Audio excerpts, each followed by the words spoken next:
अस्सलाम वालेकुम दोस्तों, क्या हाल चाल है? कैसी तबीयत है आपकी? ठीक ठाक हैं? आज हम बात करेंगे रोज़ा किन चीज़ों से टूट जाता है।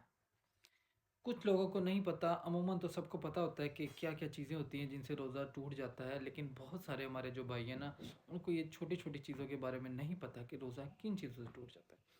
वो सारी चीज़ें मैं आज आपको इसी वीडियो में बताऊँगा कि रोज़ा किन किन चीज़ों से टूट जाता है।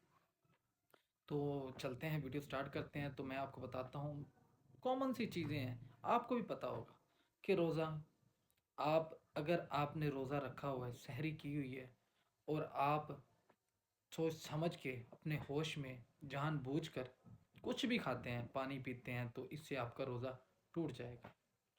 और अक्सर लोगों में होता है कि जब आप दांत ब्रश करते हैं, ब्रश के साथ टूथपेस्ट के साथ, तो ये भी बता दूं आपको, टूथपेस्ट के साथ अगर ब्रश करते हैं अपने दांत आप, तो इससे रोज़ा नहीं टूटेगा। लेकिन अगर ब्रश करते वक्त पानी आपके अंदर चला गया मुंह के, या टूथपेस्ट आपके अंदर चला गया गलती से या जानबूझकर, तो आपका रोज़ा टूट जाएगा।